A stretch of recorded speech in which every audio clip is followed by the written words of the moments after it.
Bismillahirrahmanirrahim. Assalamu alaikum, students of class 4. How are you? Hope you all are fine and safe at home. Students, this is your social study video lecture, and I am your social study teacher, Miss Asma Sohail. Today is Thursday, 27th May 2021. My dear little kids, as you know that we have already completed our lesson number 3, People and Tribes of Pakistan. In our previous video lectures, we had discussed about diversity, family and tribal system, city and countries, and we are Pakistani, and international citizenship. We have already done the bookwork and question number 1 on copy number 2. But today, students, we are going to do the copy work. Lesson number 3, People and Tribes of Pakistan. We shall do and discuss the answers of question number 2 and question number 3. So open your books and your copies.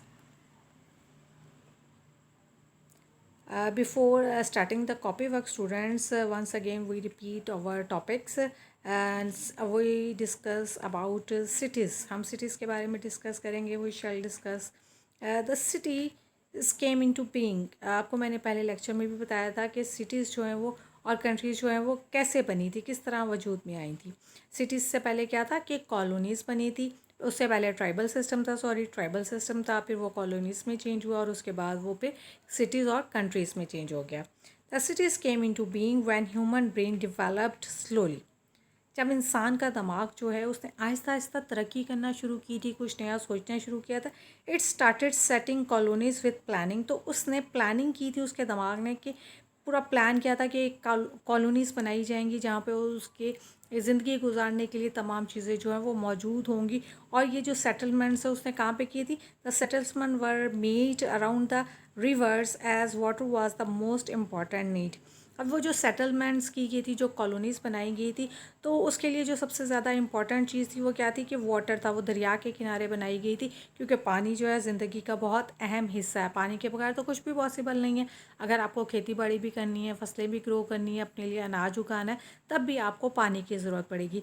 ऐसे ये जो settlements और colonies जो हैं वो पूरी planning के साथ ऐसी जगह पे बनाई गई थी कि जहाँ पे पानी वाफर मिकदार में मौजूद हो. और उसके बाद जैसे जैसे लोगों की ज़रूरियात बढ़ती चली गई और जैसे जैसे आबादी बढ़ती गई, उनकी तादाद में इजाफ़ा होता गया, लोगों की तादाद में इजाफ़ा होता गया, तो वो जो उनकी प्लानिंग थी और जो उनकी सेटलमेंट्स थी उसमें भी उनको चेंज करना पड़ा. And later on these colonies change into cities. तो फिर आहिस्ता आहिस्ता वक्त गुजरने के साथ साथ जैसे वो जो कॉलोनीज़ है वो बढ़ती चली गई, तो फिर उनको हमने शहरों का नाम दे दिया और वो कॉलोनीज़ जो है वो शहरों में तब्दील हो गई.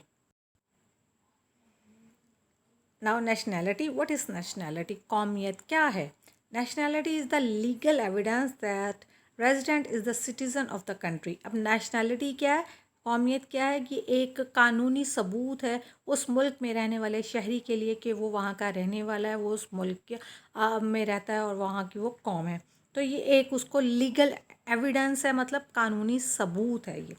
It is a legal relationship. ये कानूनी रिश्ता भी आप कह सकते हैं between a person and a country. एक मुल्क के दरमियान और एक शख्स के दरमियान ये एक कानूनी रिश्ता है कि वो जो है वो इस मुल्क का शहरी है. और नेशनैलिटी के प्रूफ के लिए उसको क्या दिया जाता है?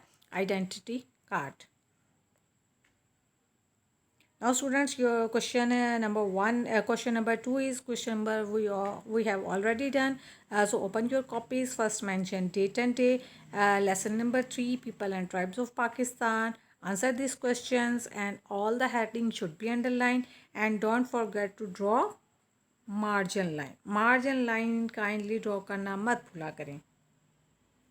Your question number 2 is how did cities come into being? Cities जो है वो किस तरह बनी, अभी मैंने आपसे डिस्कस भी किया है और उससे पहले जो हमने लेक्चर में डिस्कस भी किया था. फॉर द आंसर आप क्वेश्चन में से ही थोड़ी सी स्टेटमेंट लेंगे और उसके बाद आप अपना आंसर जो है कंप्लीट करेंगे. Cities came into being. Cities came into being. कैसे शहर वजूद में आए? When. For the answer you can take the help of lecture and also take the help from page number 11. Okay, page number 11 से भी आप help ले सकते हैं सिटी एंड कंट्री से, और आप लेक्चर में से भी हेल्प ले सकते हैं. And your question number 3 is what is meant by nationality. का क्या मतलब है? नेशनैलिटी मीन्स नेशनलिटी का क्या मतलब है? For the answer you also take help from page number 12। We are Pakistani, आप पेज नंबर 12 से भी हेल्प ले सकते हैं और लेक्चर में से भी हेल्प ले सकते हैं.